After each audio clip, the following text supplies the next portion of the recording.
taken. So now we move on to item 9, action items. We have second reading of the fiscal year 2022-2023 budget. Michael? You all hear me okay? Yes. Good afternoon, good morning, Mr. Chairman. I don't think the mic's on. It's not on. Or Turn the volume up. just turn it. Volume up a little bit more.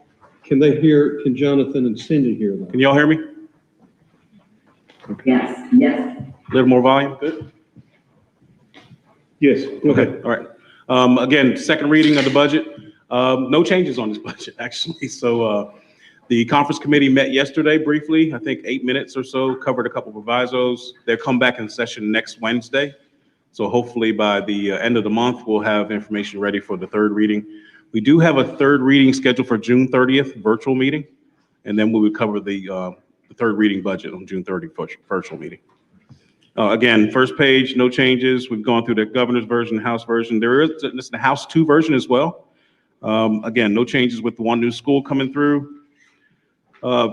Total revenues, $205,074,083.09 for our district budget, come out to $4,238,281.66 on revenue. Again, no changes in priorities, 3% cost of living to reward staff, rise in core employer benefits cost, investment in contracting services, and then the reset of travel cost going back to pre-COVID levels. On the object level expenditure review, total expenditures of $4,248,281.66 as compared to our FY22 expenditures of $3,451,435, or a change of 23% increase in expenditures. The last page does our revenue and expenditure summary. Total revenues of $4,248,281.66 compared to our total expenditures of $4,248,281.66. There is a typo on that last page. It should say approved second reading, so we made that change in there. But Mr. Chairman, that completes the second reading report. All right, thank you. I need a motion. I move that we accept the second reading of the budget. Second. All right. We have a motion and a second. Open it up for board questions or discussion. Cindy or Jonathan, do you have any comments or questions? I don't have any specific questions other than if, Michael, are you also noting that you have highlighted for us any details or numbers that stood out to you? Yes, ma'am. I highlighted any changes, or there were no changes or numbers in the reports or priorities from last reading. Okay, thank you. I've got a question. Without all three of the governor's, the House and the Senate versions, are there any stark differences between the three, or is it just minute? There's a small difference between the three. The Senate version gives the districts, the schools, the most money. The House is slightly different, and then the House 2 is in between the first House and the Senate version. Okay. They're all very similar with the change in funding formula as well. Do you have any comments? You good? I'm gonna speak on the budget, state budget. Okay. All right. I will call the motion. All in favor to accept second reading, please say aye. Aye. Aye. None opposed.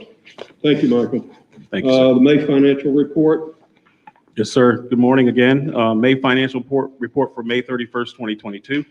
After 11 months of operation, we expect 8% of the budget should be remaining. We're currently at 21.3%, so a little ahead of the game there. The first report lists total revenues for the districts, including money coming in for the schools, $74,801,948 for revenues. Total expenditures of $74,561,146 for a net difference of $240,802. The next report lists our district office expenditures only. Total revenue of $2,907,714. Also, our May revenue was $276,318. On expenditure side, total expenditures through the month of May, that came in May, $223,627. That brings our total through May 31st of $2,716,223. Also, the net change there is $184,491, which will project our fund balance out at June 30th at $2,773,906. What is our required fund balance We are only How required many months? 2 months, 16% fund balance. Which equates roughly how many dollars?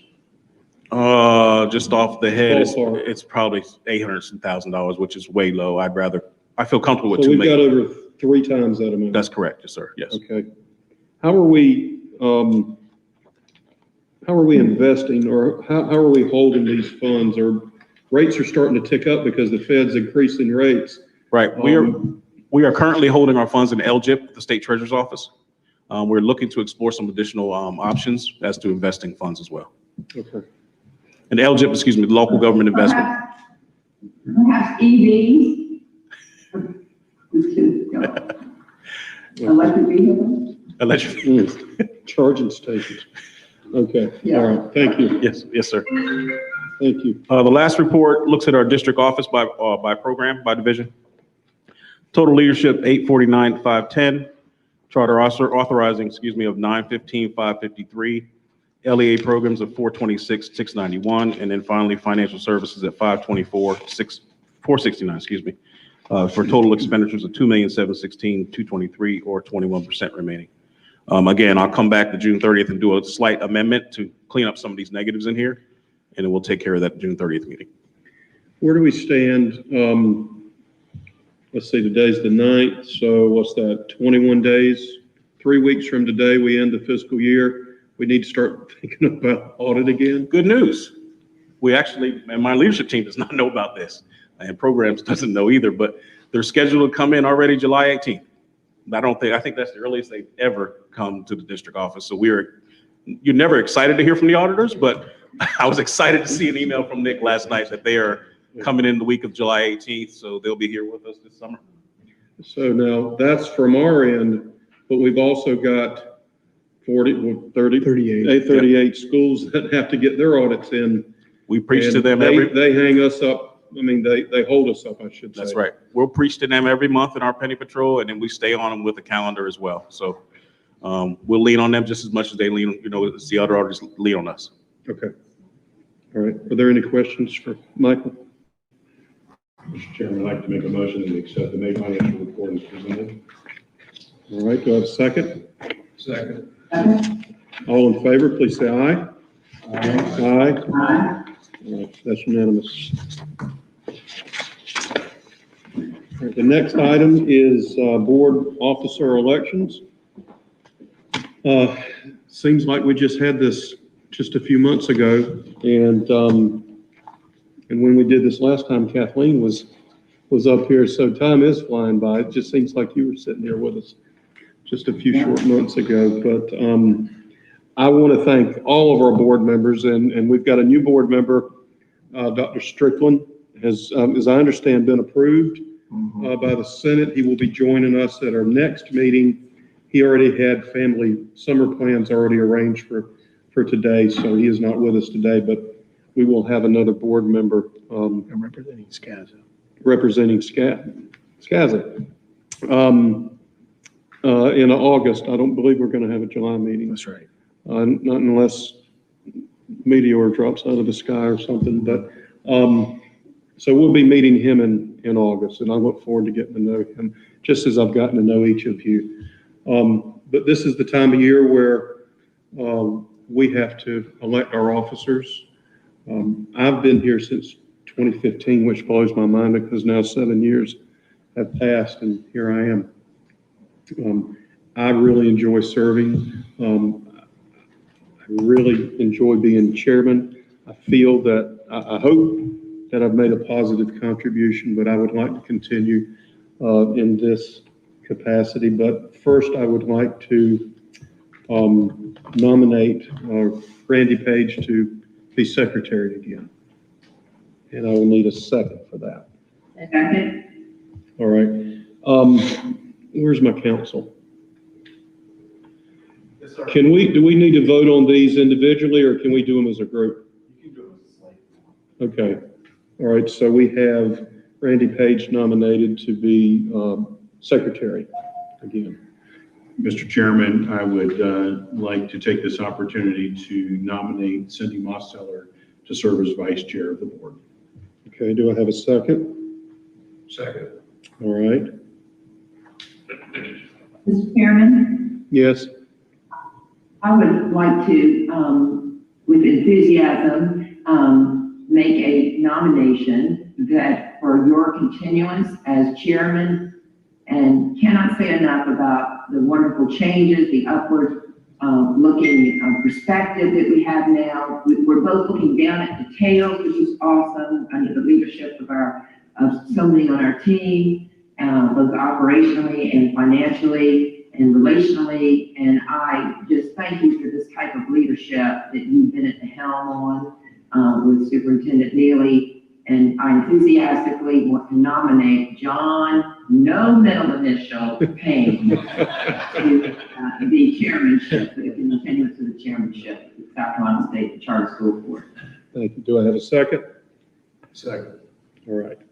So we have 3 officer positions, Randy Page as secretary, Cindy Mosteller as vice chair, and I have been nominated as chair.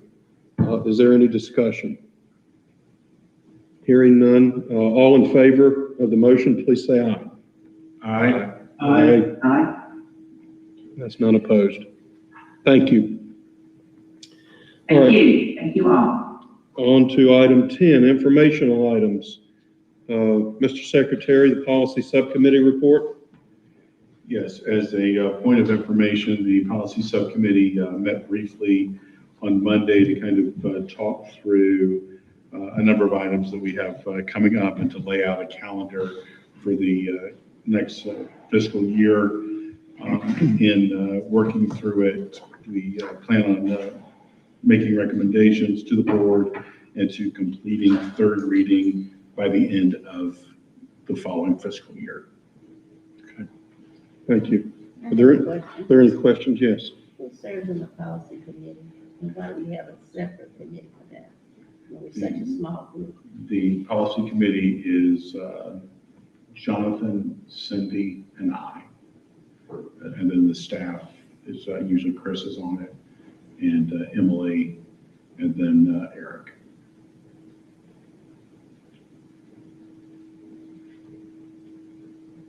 Any other questions? All right, thank you. All right, anti-technical consulting presentation. Greg, I'm not going to try to pronounce that last name. Peralta. Thank you for being with us.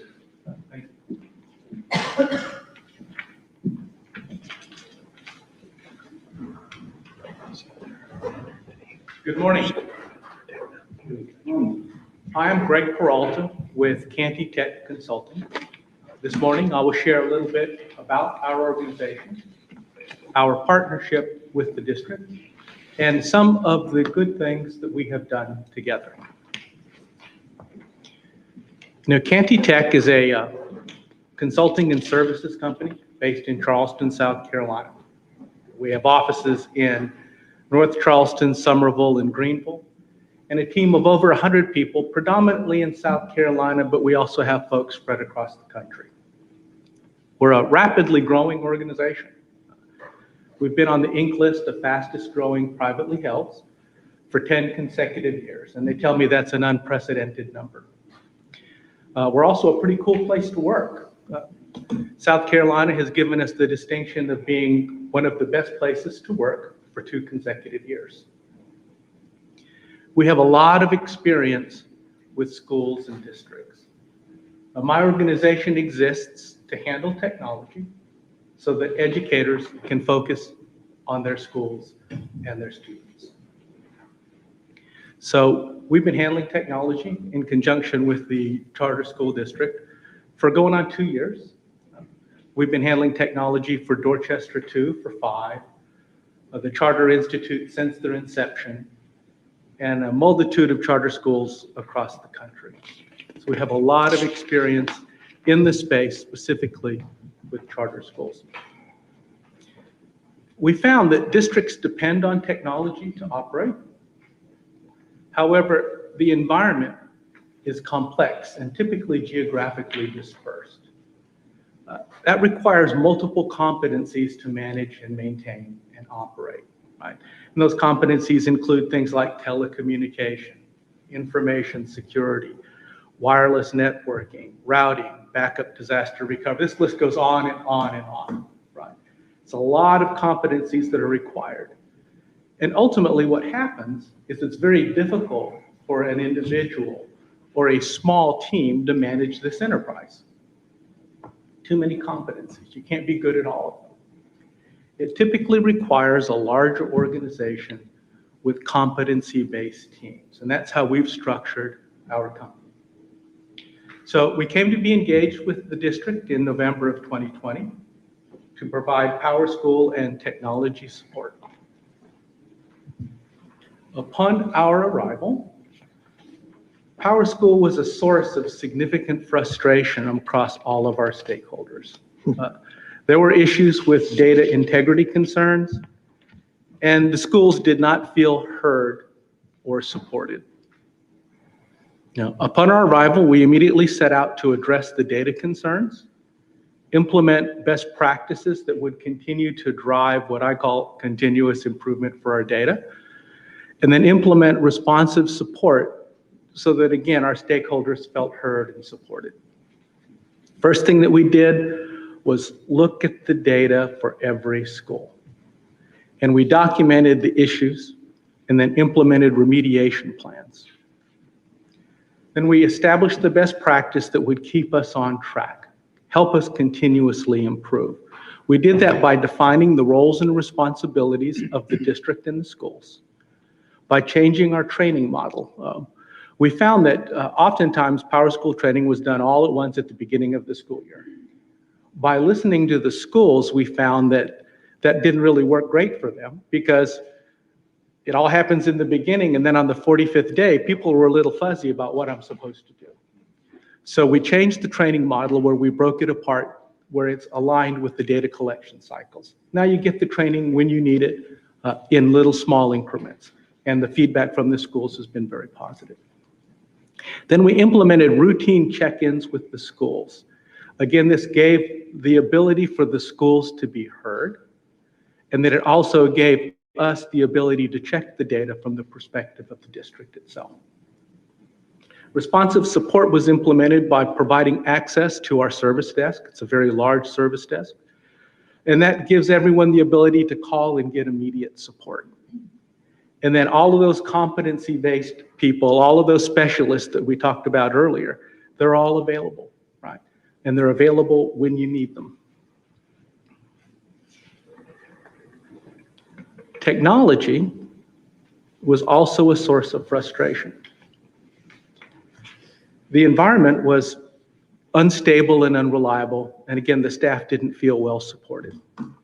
So we set out to address the technology concerns and implement responsive support. The first thing that we did was implement a gap analysis to document the difference between the current state and the industry best practice. We then created a remediation plan and budget to kind of address those gaps. Just like we did with PowerSchool, responsive support revolved around providing access to our service desk and then backing it up with a multitude of subject matter experts. Together, we have transformed technology from an obstacle into a partner. And I want to stress together, we did that together. Today, PowerSchool data integrity is much improved. We have the best practices to keep us continually improving and on track, and the schools feel well supported. Today, the technology environment is stable and reliable. I always stress out a little bit on board meetings, but today it is stable and reliable. And again, the staff feels well supported. Now, our team that helps all of this happen, some of them you see and some of them you don't. Folks that you don't see are like the service desk, the network operations team, the information security team, and all of the specialists that exist to kind of keep things running. Then there's the folks that you do see, the ones that come here and and work with you and understand your needs and then align what we do to make sure that we meet those needs. So from Power School, that's Tina Scott. She has a significant amount of experience working with schools. And then we have Letitia McElwain, who has a significant amount of experience working with authorizers, the district, and the Department of Education. They are a very powerful team that give us a total view of what needs to be done. From the technology side, we have Dan English, who is our virtual CIO. He oversees coordination of our team and also bringing in the specialists on an as-needed basis. And Jerry Crisp, who also comes on site and does a lot of our network engineering and then also coordination with the rest of our teams. Our partnership is strong. We've accomplished a lot of things together, a lot of good things together.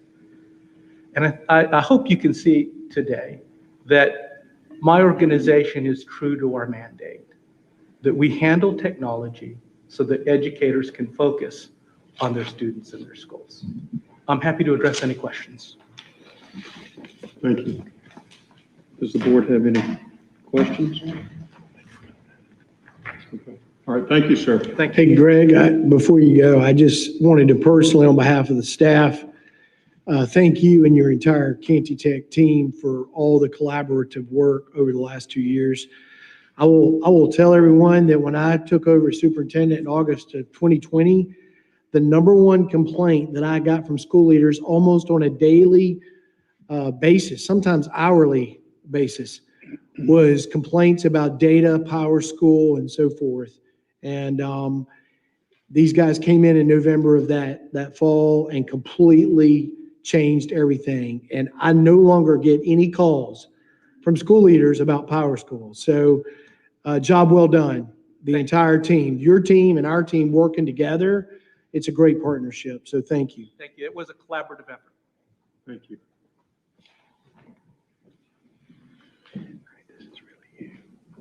Yes. All right.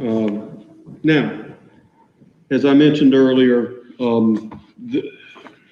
what we do here takes a huge team. It's not a huge organization, but it's a huge team. We have a lot, I don't know the exact number of staff, but we've got a lot of staff. This is your job. This is what you do on a daily basis. What you do gives us the ability to sit here and look pretty. But we are volunteers.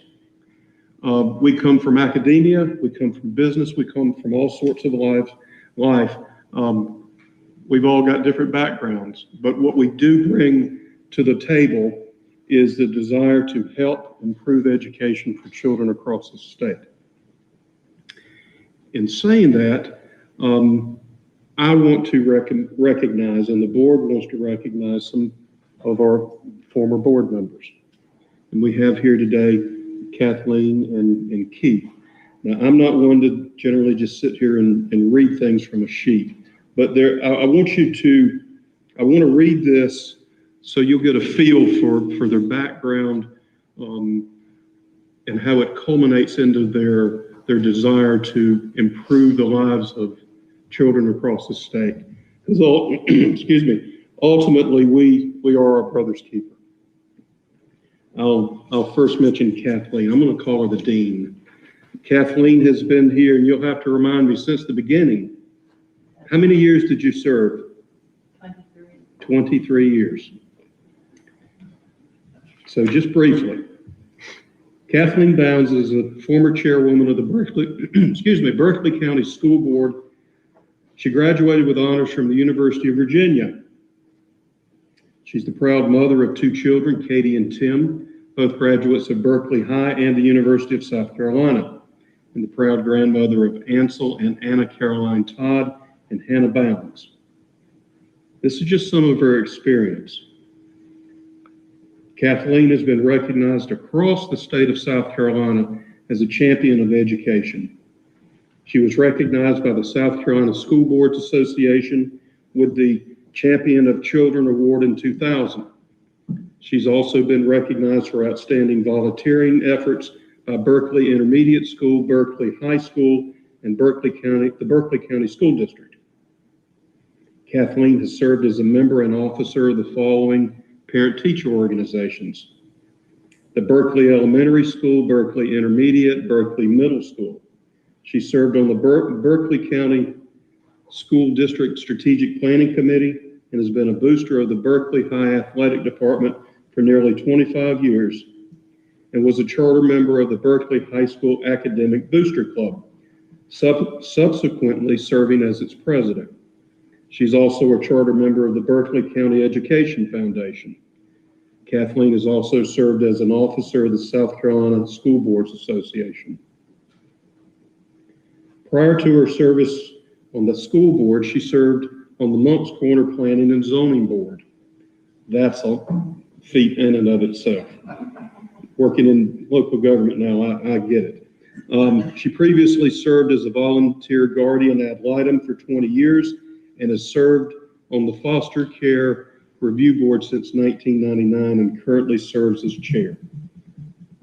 She is also the past board member of the prestigious Coastal Community Foundation of Charleston, and from 1999 to 2001, served as chairman of the Berkeley County First Steps Partnership Board. She's active at her home parish, Trinity Episcopal Church in Panopolis, South Carolina, and has served as the parish's senior warden. And you've also served spelling bees for a number of years too. I thought of you the other day because this is the time of year they have National Spelling Bees, and they had something on TV, and I thought about you. How long have you done that? Probably 20 years. Wow. Now, I'm going to talk about Dr. Callicutt, Keith Callicutt. Keith's a Chester High School and Clemson University graduate. He earned his master's degree in elementary education from Francis Marion University, which is my alma mater as well. An education specialist degree in educational administration from Winthrop University, and a doctoral degree in educational administration from the University of South Carolina. You just liked school, didn't you?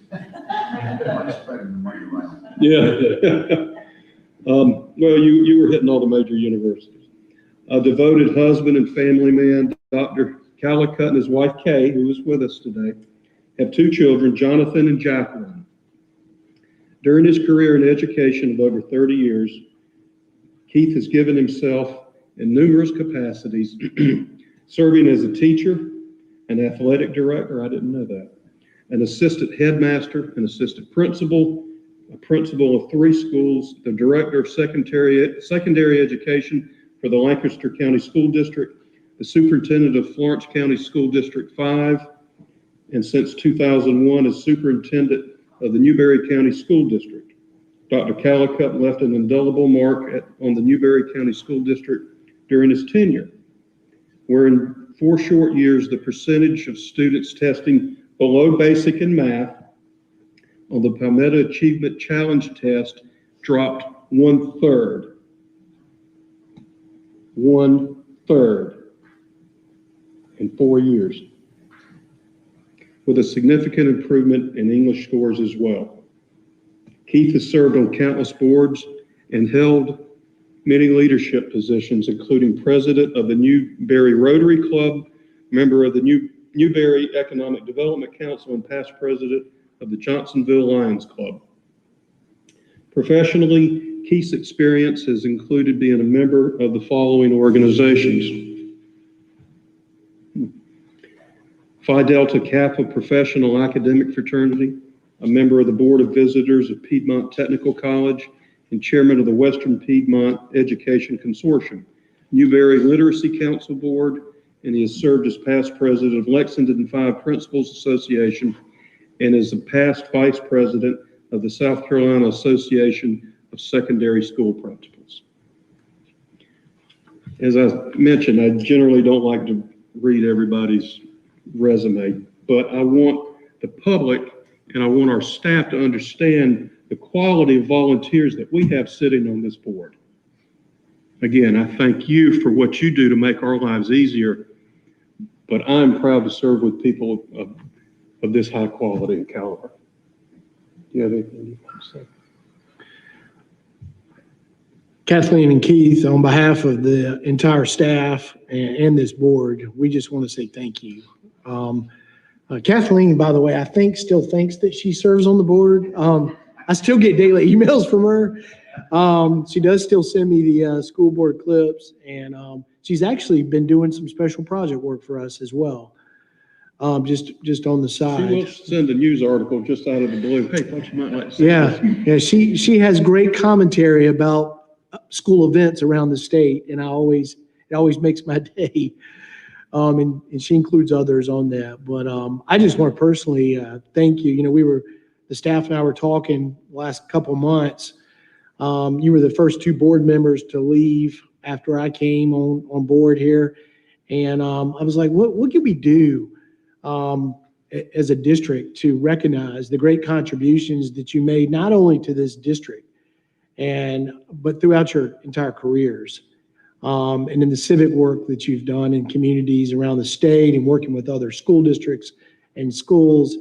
And I just felt like maybe we just should set a new precedent and let it be two outstanding citizens like you that would lead the way in a new way of recognizing our board members, because you were volunteers.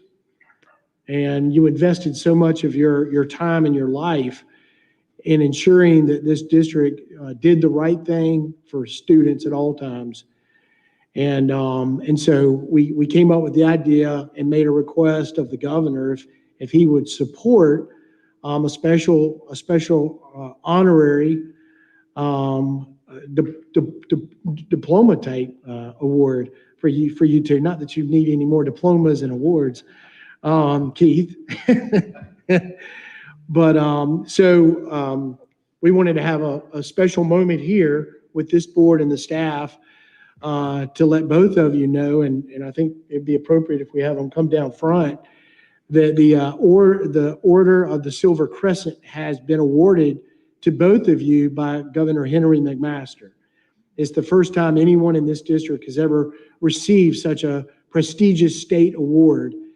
And I can't think of two more deserving public servants than the two of you. So at this time, I would ask the board and you and your families to come forward, and let's present the awards.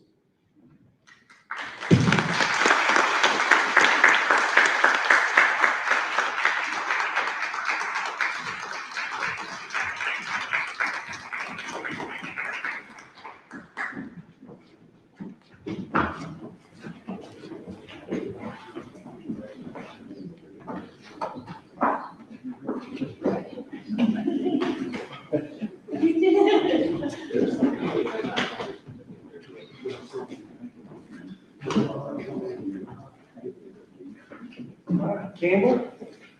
Let's do these one at a time. And I'll read this.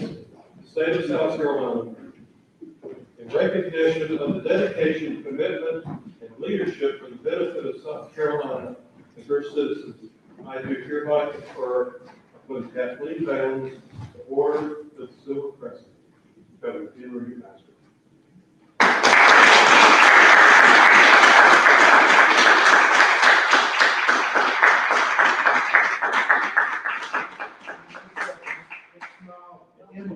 And John. Which one's first? John? Okay, 1, 2, 3. Let me slide this way down. Oh, I can't. There we go. Maybe it's way down. There we go. 1, 2, 3. Perfect.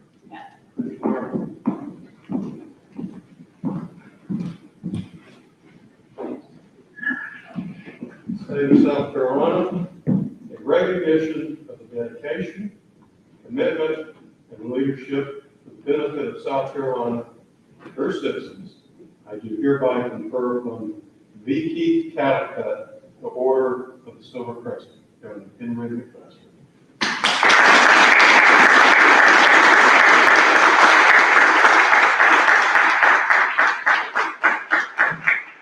Ready? 1, 2, 3. 1, 2, 3. Received an award from John Payne. Official made by John John Payne. Directed by John Payne. Produced by John Payne.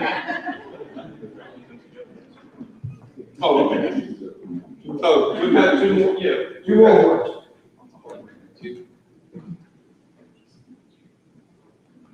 Okay.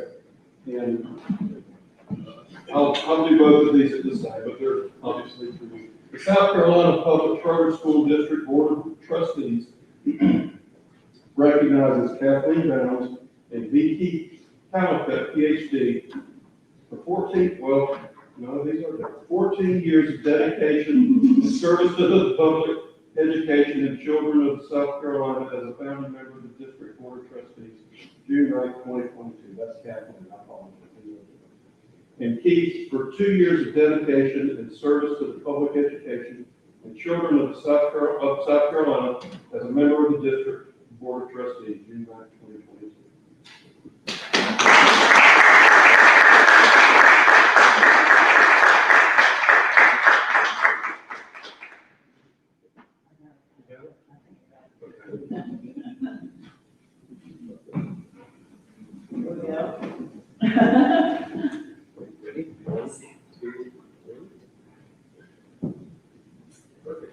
And I would be remiss not to recognize Keith's spouse. I know, at least in my household, and I'm sure in all of your households, if you don't have a spouse, especially when you have to give so much time like this, if you don't have a dedicated spouse, it doesn't work. Amen. So I want to congratulate you as well. And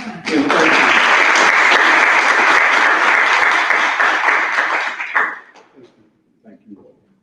Thank you. I would like to say one thing before. I'm just very thankful that I had this opportunity, first of all, but I want you to know, sitting out in the audience today is a fresh reminder of just how important each of these jobs are. And I want to commend you. As a former superintendent of 20 years in this district, in this state, I'm sorry to say, maybe this is an editorial statement, but so be it. I'm sorry to say that the functioning of boards and leadership teams across our state are suffering.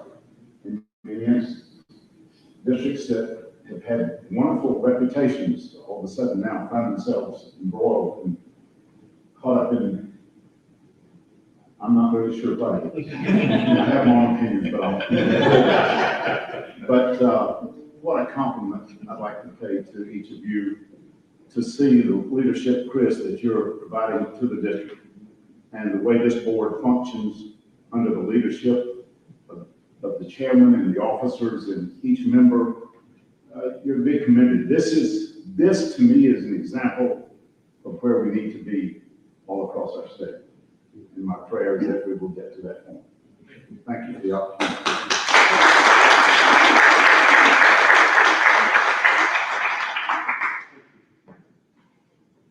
I spent a little bit of time trying to think of something nice to say, and I keep coming back to Occam's razor. Freely translated, usually the simplest solution is the best solution. So, 2 words. Thank you.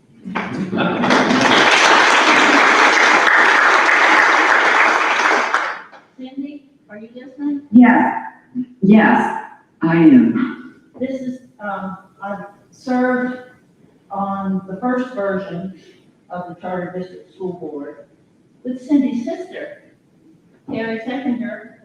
Yes. We've all come a Yeah. long way. I started to tote up the numbers and I quit. I didn't get the 5 superintendents though, but, for this board in particular, and for all the other members of the board previous to this, again, just thank you.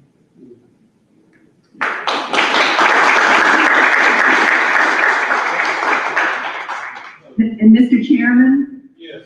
I just want to take a moment very quickly to say how authentically appreciative and with admiration I feel their contributions to this board. And I had the opportunity to sit by Kathleen for those probably 3 years, I assume.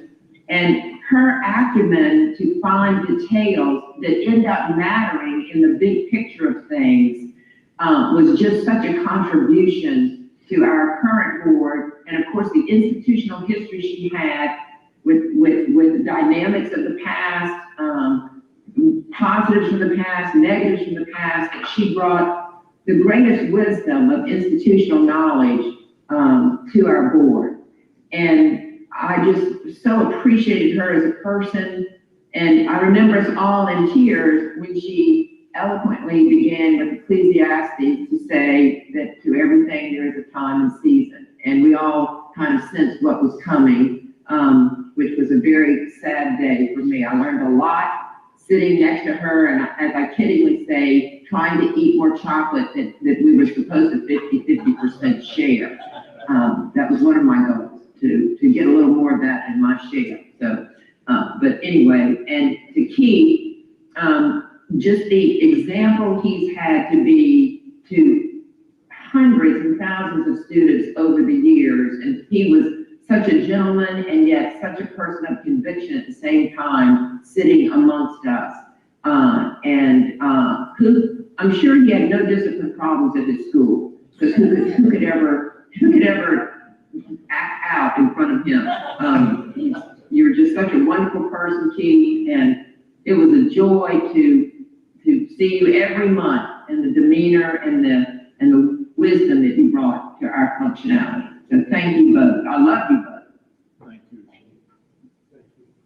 And we will have a lunch for y'all, in your honor, at the conclusion of the meeting. Thank you.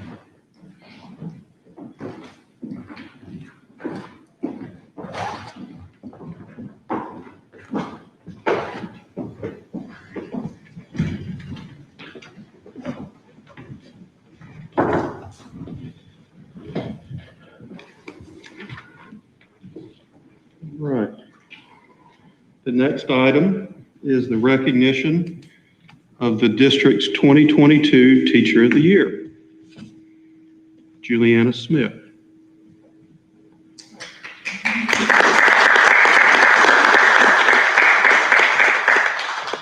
Now, for everything that I've just mentioned and everything that's been talked about our board members, we sit up here and we do what we do, because that's what we are constituted to do. But where Julie sits is where the rubber hits the road. I have never been a teacher. I don't think I was cut out to be a teacher. I don't think that I would have the patience to be a teacher. But thank God that there are people like Juliana Smith to do the jobs of educating our students across this state. I just want to mention a couple of items here. Julie is married and a mother of two.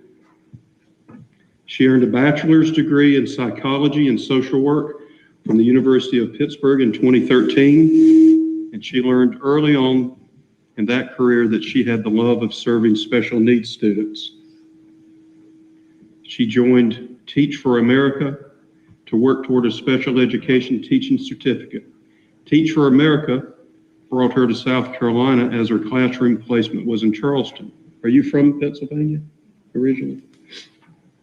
She earned a master's degree in education and instructional accommodations from Francis Marion University in 2017. Do you see this thing about Francis Marion keeps popping up?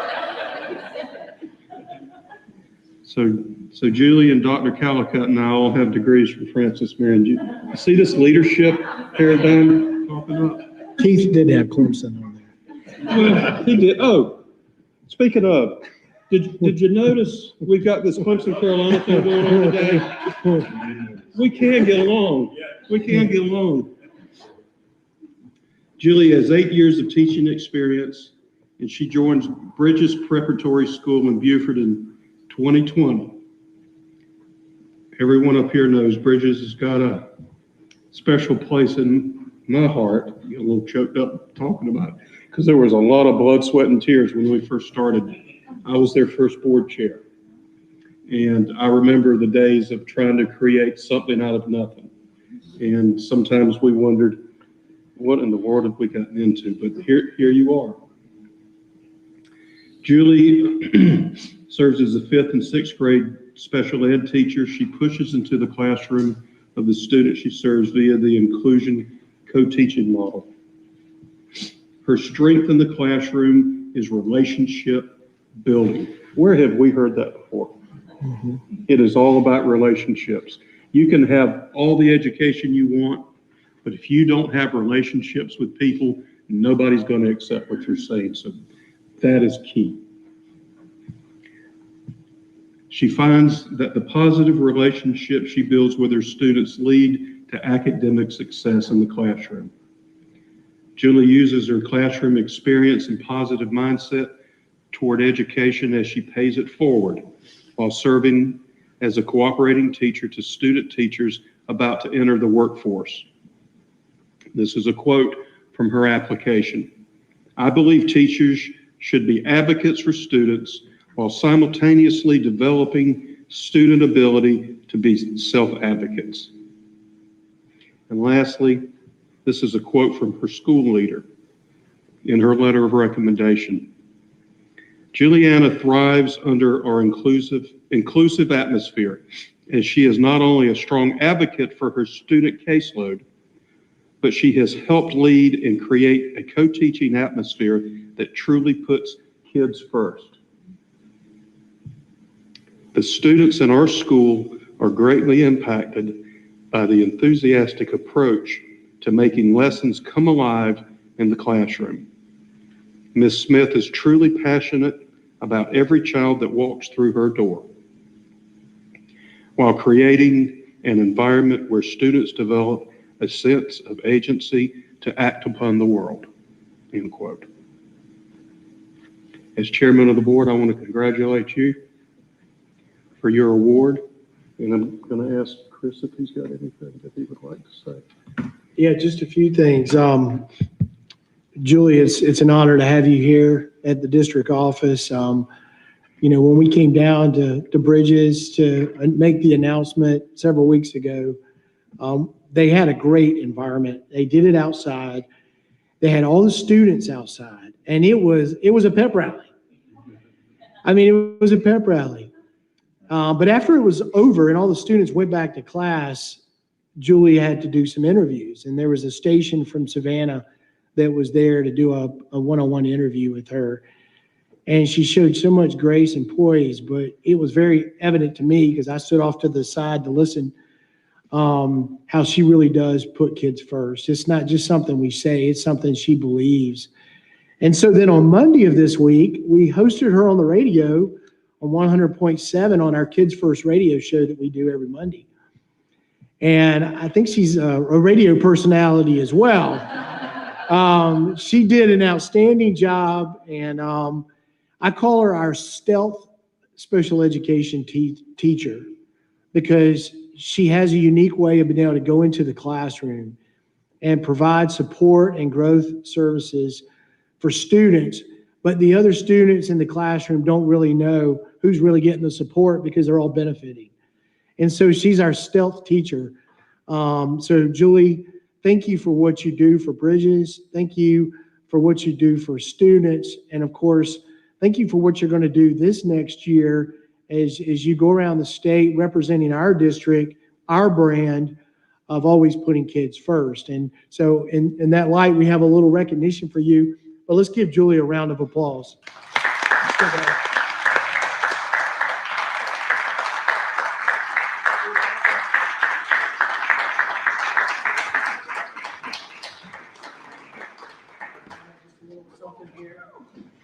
Beautiful.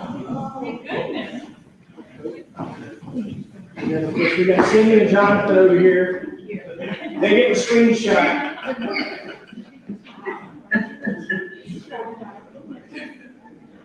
Yes, first. All right, we'll smile for a photo here.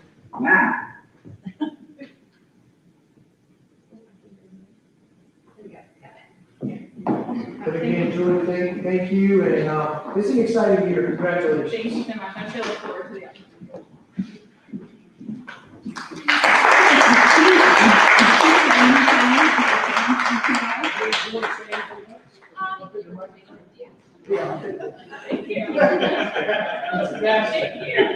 Yeah. Glad we brought them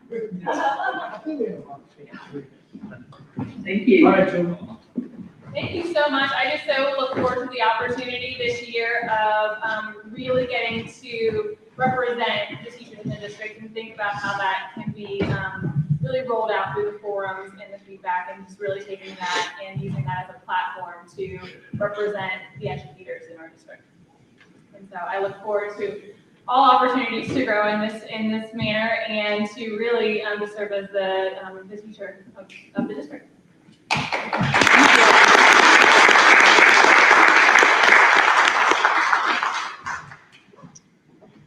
All right. Next is the superintendent's report. Emily, next high school closure update.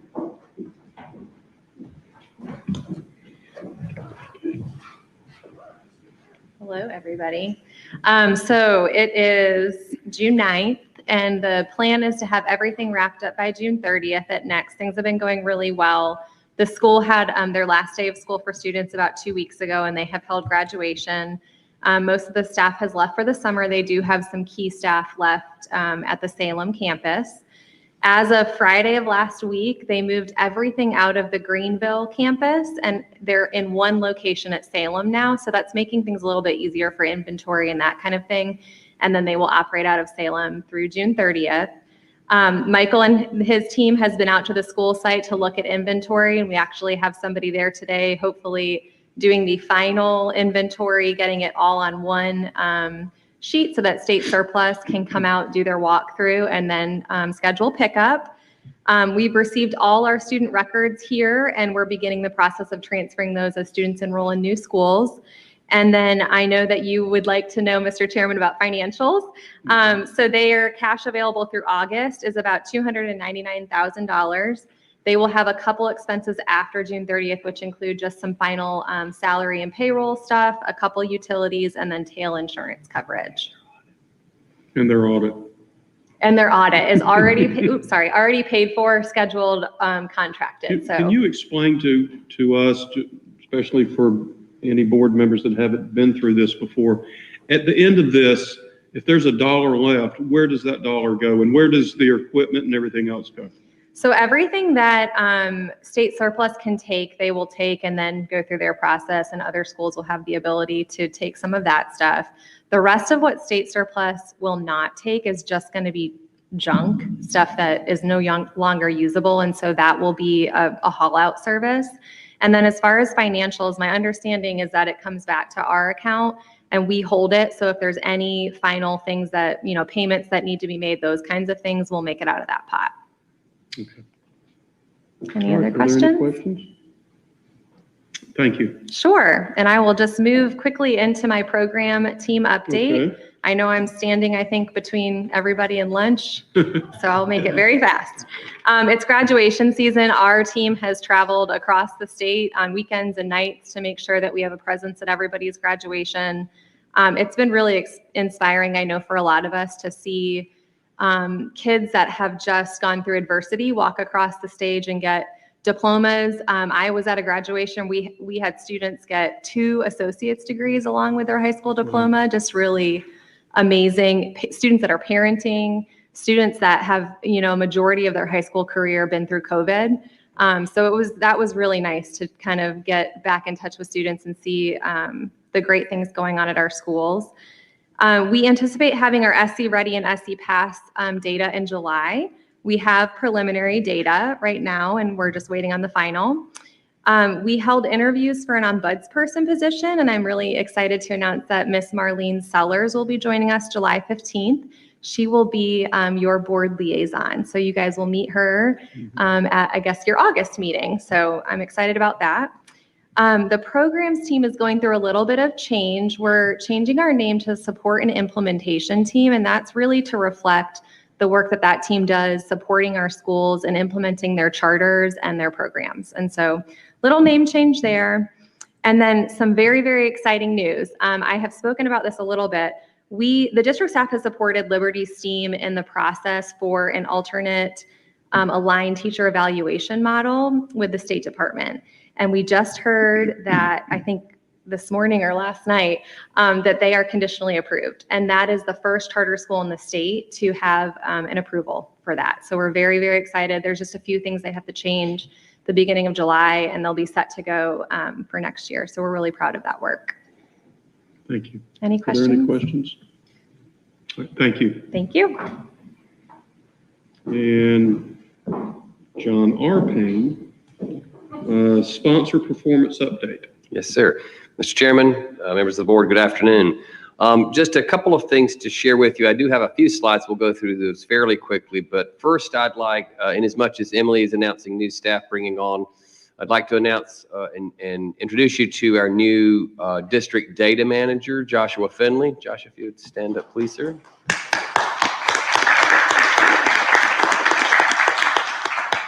Funnily enough, I hired Josh probably 8+ years ago when I was the state director of special education to work with us in IT, where he demonstrated extraordinary skills in IT and data, so much so that he was poached by our data and research office at the department, where he's been instrumental in extensive work working with PowerSchool, with Enrich, with EdFi, and a number of the other platforms. He's provided training around the state, has just been invited again to be a presenter on coding and keeping data accurate for children for whom English is not their first language. So we're really excited to have Josh join the team and kind of complement the work that our colleagues at Canty do. Part of what we anticipate going forward is really being able to provide supports to our schools in better ways, because what Greg pointed out is, we rely heavily on so much data that we want to ensure that the data going in is quality, so that the data coming out and the analysis that are then performed really reflect that. So I'm going to touch on very briefly some accountability slides here. Thank you. So just in essence, really an accountability system, really in my mind, and this comes out of the National Center for Assessment, is really a system that signals what outcomes or values. It provides information about school performance, and it prescribes a series of supports and interventions based on that. And the promise of it is, if we're able to incentivize what we prioritize in those behaviors and provide that feedback, we will see improved action. So within accountability, there are multiple layers and roles, and I know this sometimes more than I wish I really did. So there's the federal system, which is based predominantly in the Every Student Succeeds Act, but also a host of other federal laws that has this real emphasis on equity. Of course, this all comes out of President Johnson's 1965 Elementary and Secondary Education Act that has then kind of grown over time. No Child Left Behind, now ESSA. Really, those early accountability parts were built on compliance, but in more recent years, it's grown in scope to really look and attend to, grade level assessments, really looking at performance of subgroups and ensuring that we're attending to all students' needs.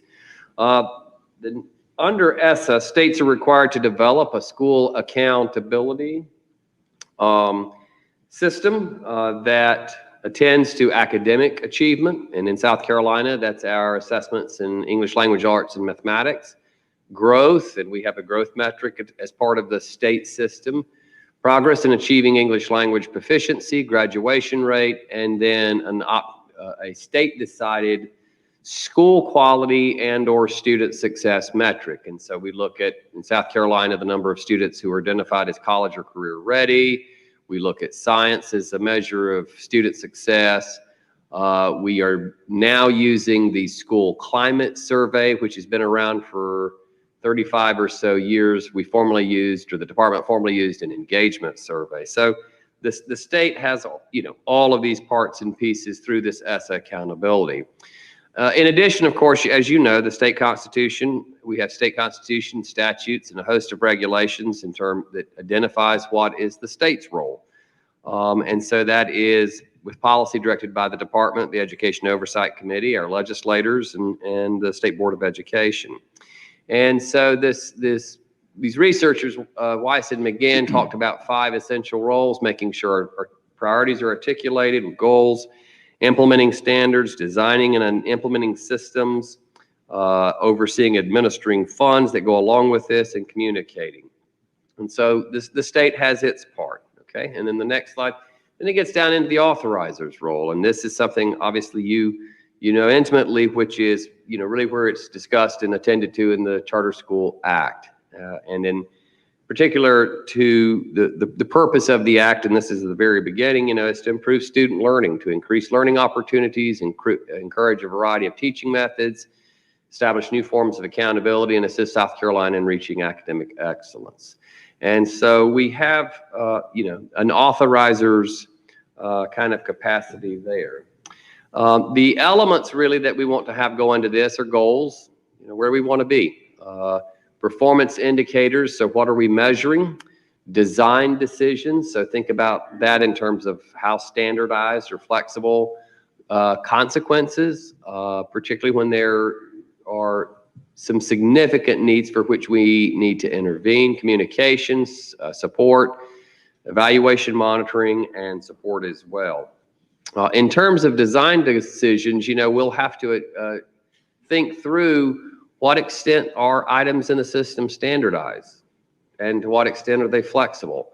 How should various indicators be weighted or combined? And so you'll see that in the priority survey that you were sent, where we're trying to kind of tease that information out as we administer that. What is good enough performance? And I always, being from a special ed background, sometimes 80% seems like to be the magic number for an IEP goal. The child will do it with 80%. So, but really saying, well, what is it about 80%?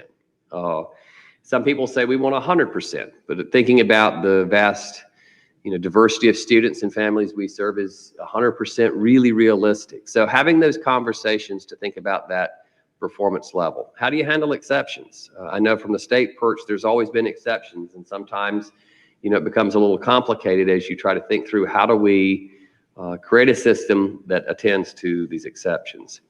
There are a number of challenges where we have competing priorities, balancing the role, right-sizing the role of summative assessment, guarding against Campbell's Law. This is not one for our colleague here, but Campbell's Law is basically a principle to say that the more you use something for high stakes, the more likely it could be manipulated or changed in order, because it is a high stakes. Turning data into useful information, implementing right versus right now. And that's such a critical one. We want to be able to do it right, but we also want to be, have to deal with, some expediency to it. So in terms of where we are, we have completed a landscape review of other states as well as South Carolina. Our next step is to deploy and collect and analyze a priority survey. We did it with our staff. It was sent to you as part of a one-pager. If you haven't had an opportunity to complete it, that's okay. We're still gathering those data. Our next step is going to include deploying it widely to our schools and school leaders, as well as their boards, because we really want to get broad stakeholder input as to what do folks think are priorities, and then really kind of, get into that.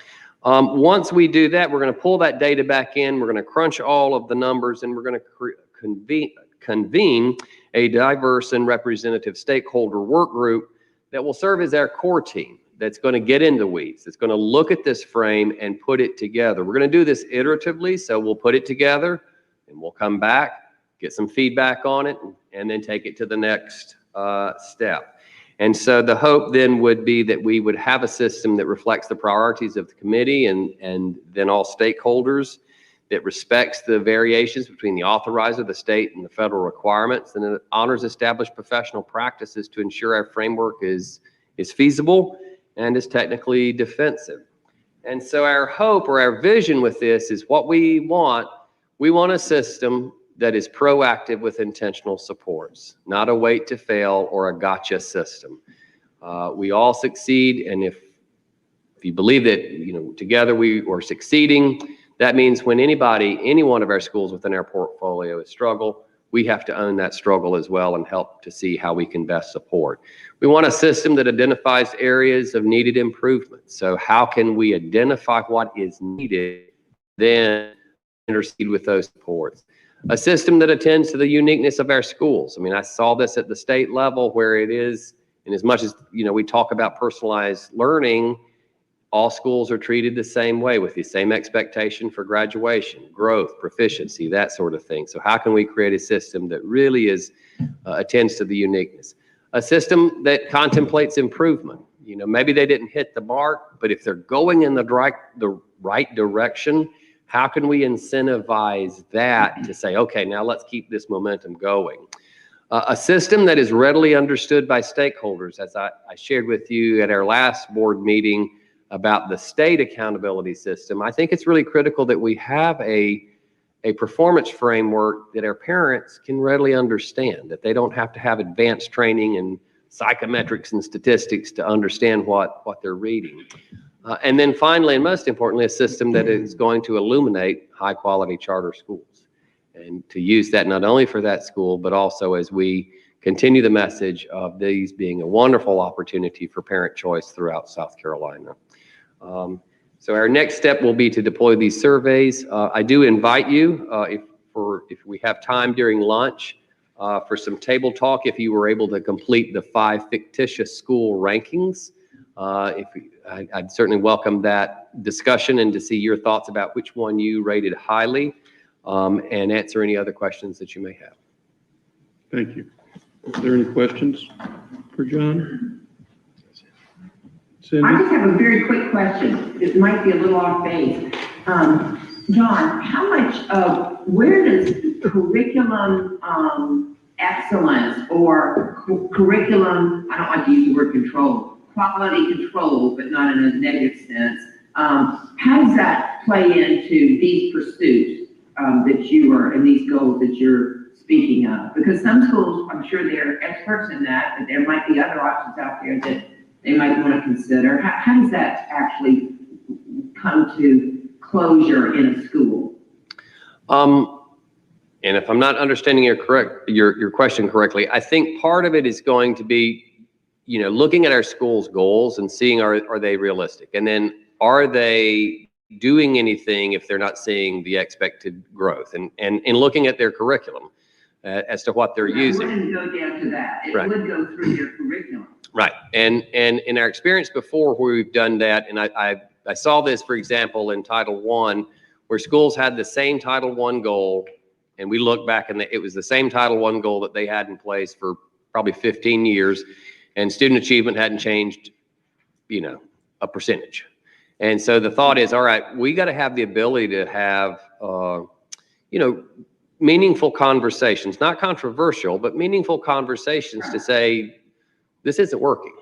So can we have a conversation and coalesce around some ideas like, are there other curricula out there? One of the big things that's really important right now is evidence-based practices, and those are good, but that's really one part of the equation, right? Because it's an evidence-based practice contemplated within the local context. In other words, that, coupled with a fidelity of implementation. So just because you've got something that's evidence-based is no indication it's going to work if you haven't, touched on the other two components.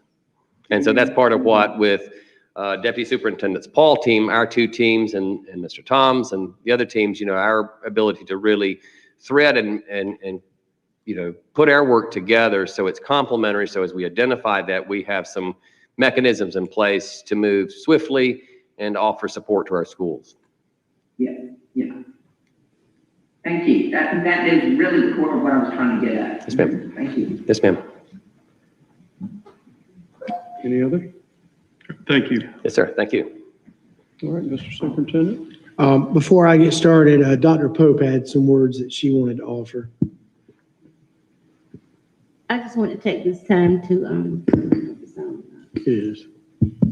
I just want to take this time to thank the Charter School District, particularly you, Chris, for allowing the South Carolina Alliance of Black School Educators to use the building on May 14th for the retreat.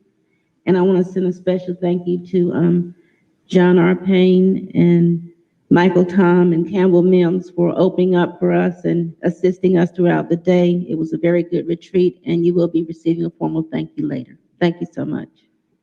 Thank you very much, Dr. Pope. When we first, one of the purposes of being in this building was to open it up to the community, and especially to our education partners from around the state. And so I'm so thankful that y'all were able to be the first organization, non-school, that came in and was able to have your conference. And I'm actually here that day. PSA was playing in the state soccer championship, so I went to that. And then Michael Campbell and John Arpane, we got to come up with nicknames, call signs or something for you two guys. But I'm so thankful that y'all were able to use it, and it's yours anytime.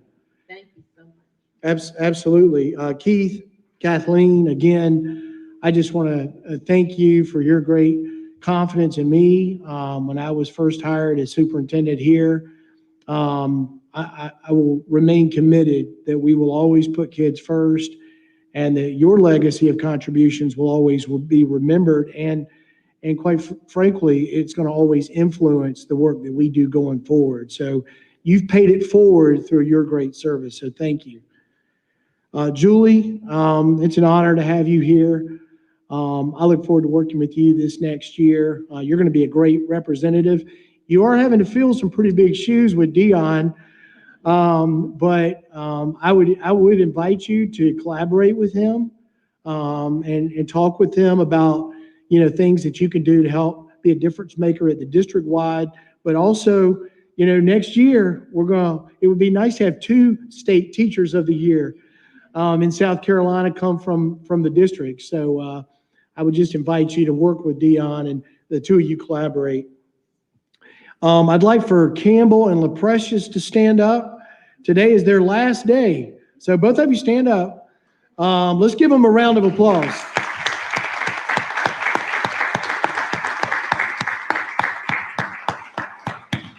Campbell's going to work for Nexon Pruitt, a law firm down on Main Street. So he'll be wearing fancy suits and hanging out at halls. And then LaPrecious, when she told me that she got a great job 15 minutes from her house, she lives in Aiken and she travels here for work. I said, that's a no-brainer. So she's going to work for Westinghouse, Savannah River, just across the river down there in the western part of the state in your territory. And I couldn't blame her. It's a federal government job. It's a great job, and it's a big promotional opportunity for her. She said she didn't think she would get it. Well, I know why you got it, because I've seen how you performed the last 2.5 years. So again, congratulations to LaPrecious and Campbell.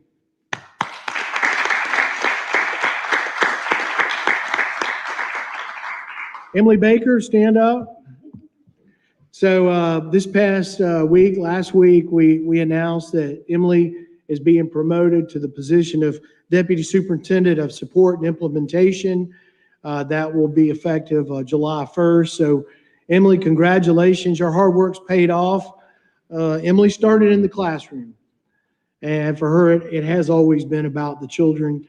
I don't know that you ever dreamed that this would be where you are, but job well done. Your contributions on the program side of the house and what you've done in the collaborative effort. And even today, we've got some great news from the department that Liberty is going to have a alternate evaluation process for their teachers. That was because of some barriers that she really knocked down to fight for one of our schools that is unique and wanted something different. So Emily, congratulations on your new promotion. Emily Paul, stand up. It sounds like we're like a church now. We're just gonna, well, they say I can't call these pews, but they still look like pews. As the board knows, and I advised y'all last month that I wanted to promote Emily to the position of Chief Deputy Superintendent for the entire district. It's well-deserved. Emily she's a doer. She gets things done. She's can-do. No, I don't think is in her vocabulary. And it really is going to be crucial for her to be able to work with me to strategically align from the student all the way up to the state to make sure that this district is one straight line in terms of collaboration and working together. And so she's going to be my partner, help keep me straight, and quite frankly, take a big load off of me so that I can do even more in the community and around the state, and then at the State House to advocate for new policies that's going to help advance what we're doing in the work of charter schools. So will everybody please join me in recognizing Emily Paul.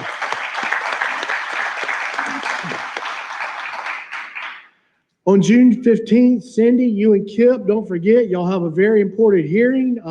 For us to continue this work and to keep this board intact, we have to continue to advocate for our board members who are up for reappointment. So they have their hearings next week. So Cindy, you and Kip will be collaborating with you between now and next week just to ensure you're prepared. Randy just went through his hearing, about 45 days ago. So he's good. And then I got to get Dr. Pope. Yeah, for some reason she was left out, but we're going to get I'm going to take care of Dr. Pope. So we'll make sure that she gets her reappointment. The School Boards Association, I've been working real closely with Scott Price. They just weren't able to make the deadline, but I'm going to work with Scott during the off session to make sure they have a candidate for next session. And then, of course, Dr. Billy Strickland will be joining the board. He just got his confirmation from the Secretary of State's office. And as was mentioned, he's on family vacation. He made it clear to me a couple months ago. He said, if I do this, there's going to be a week or two I'm going to miss because I'm going to spend time with grandkids. So Dr. Strickland's at the beach. So he's going to be a great contributing member. Keith, I know you know Billy. He's going to be a good mentor for me as well. And I'm really excited. The state legislature is still in conference on the state budget. They're going to meet again today, in fact, this afternoon. We're hoping that they'll have a resolution and consensus on a budget. Right now, it still looks like House 2.0, the funding formula for charter schools that will finally, once and forever, allow the money to follow the child, no matter which district they go to. We're no longer competing with all the districts. We no longer have to ask for special proviso to fund our students. We're going to once and for all have sustainable funding for our children. So hopefully they'll have a conference report today, and then the legislature will come back next Wednesday after the primary elections to vote on the state budget. And then, as Michael said, we will have to have third reading. There probably will be a few slight adjustments on the revenue side when we come back together on June 30th to do third reading. Really excited about the work that John and the team are doing in terms of performance and accountability. Next week, we will be sending out summary reviews of all our schools based on their annual reports and a lot of the foundational elements that are involved in just being a charter school, and just giving them a kind of a lift in the hood and say, here's your checkup. And here's the things that we see are, some challenge areas that we need to fix, things we might need to replace, or here's areas where you need to sustain so you can keep your school bus going down the highway.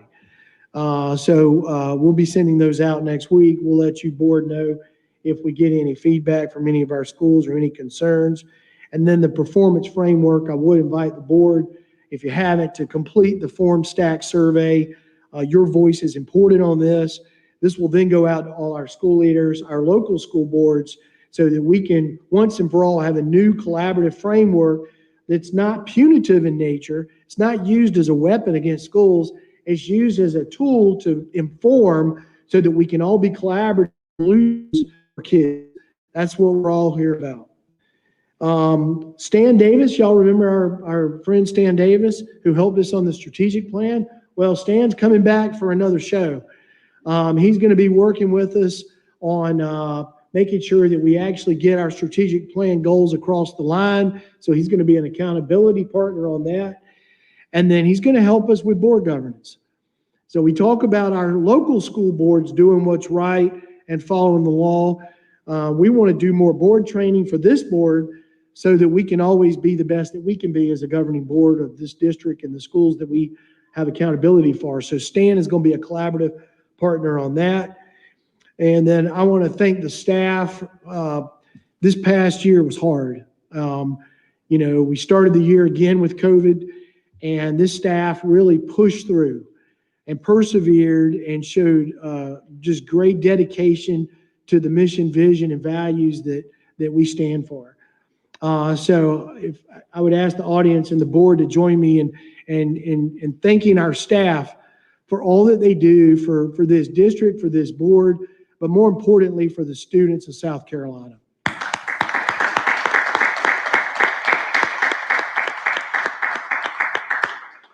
And then finally, I'll just wrap up by saying that we went around the state as a team and attended and participated in the graduation ceremonies for our schools.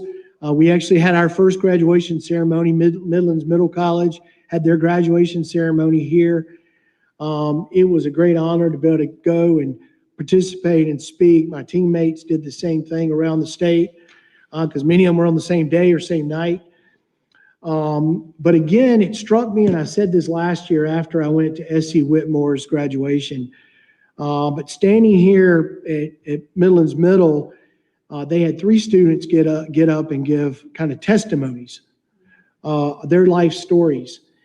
And, we forget sometimes the challenges that students go through.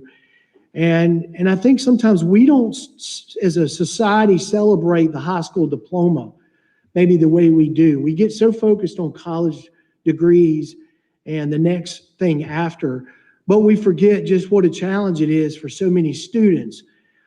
And after the ceremony and those just really inspiring conversations, I had one student, and y'all know I get choked up about these stories, but there was one student, she was outside with her family, and she had her young newborn baby with her at graduation. And she wanted her picture with me. And that story alone, just going through, and I can't imagine what it was like to be an 18-year-old carrying a child, and then to make it across the finish line and what that means for her and her family, but that child and the example that will now set. Team, that's what we're here for. That is why we do what we do. And the days can be hard and they can be stressful. And there's a lot of pressures in this work and education. But let's never forget why we're here. Thank you very much. Board, I'll answer any questions that any of you might have. Any questions? All right. Well, that concludes our agenda today. So without further ado, we will adjourn. To lunch. To lunch. And I might add, lunch today is being catered by Railroad Barbecue. The team knows how much I love barbecue. Cindy and Jonathan, you're really missing out. I promise we'll do it again. But Railroad Barbecue was started. Is that mustard or vinegar or what? All of the above. All of the above. Yeah. Very inclusive barbecue. It's located over by Benedict College. It was started by a friend of mine, Kevin Gray. Some of you might remember Kevin. He ran Jesse Jackson's campaign for president in 1984. And he wanted to do something to help stimulate growth around Benedict. Well, that's our community. This is where we reside. And so we like supporting local businesses and our friends. And so I hope you enjoy Railroad Barbecue in honor of our friends. Thank you. All right. Thank you.